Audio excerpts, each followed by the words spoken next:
Sahə düsturlarından üçbucağın sahə düsturları necə alındığına baxaq. Biz əvvəlki dərsimizdə sahə aksiyonlarından danışmışdıq və orada düzbucaqlının, kvadratın sahəsi haqqında, eyni zamanda paralleloqram sahəsi haqqında danışmışdıq.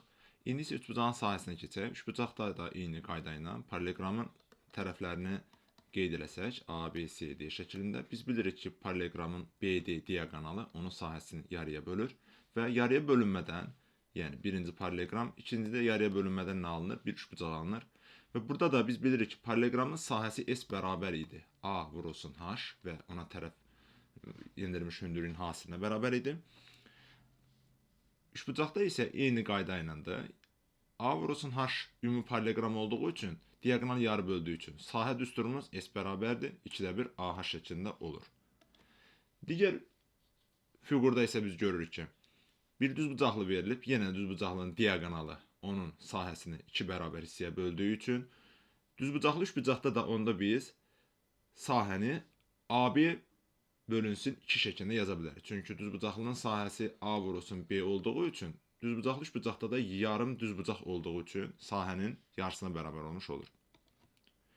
Deməli, ümumiləşdirərək biz üçbucağın sahəsinin tərəf, A tərəfi və ona endirilmiş hündürlüyün hasilinin yarısı olduğunu görmüş oluruq.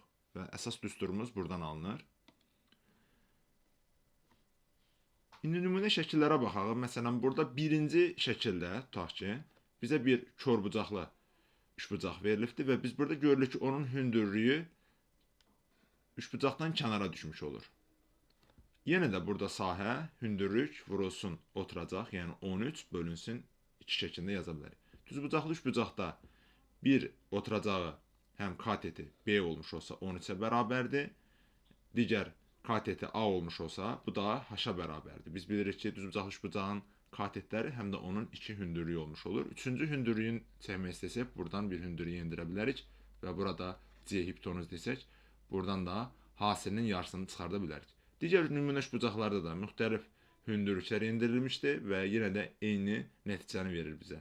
Hündürlük və ona endirilmiş tərəf və ona endirilmiş hündürlük hasilinin yarısı bizə həmin sahəni vermiş olur. İndi nümunə misala baxaq. Məsələn, bizə burada bir dənə şəkil verilib və burada şəkildə 2 dənə fərqli üçbucaqlar var. Biz görürük ki, birinci üçbucaqda, tutaq ki, ABC üçbucağında tərəf nədir? AC-dir. Hündürlüyü isə 4-ə bərabərdir. 4 vurulsun AC bölünsün 2. Və AC-mizin də qiymətinin 8 olduğu məlumdursa, onda ümumi sahəni belə yaza bilərik. S bərabərdir. 8 vurulsun 4 bölünsün 2 bərabər olmuş olur. Yəni ABC üçbucağı üçün 16-ya bərabərdir. Digərində ACD üçbucağın sahəsi isə 8 vurulsun 3 bölünsün 2 olur. Çünki həmin tərəfə endirilmiş hündürlük 3-ə bərabərdir.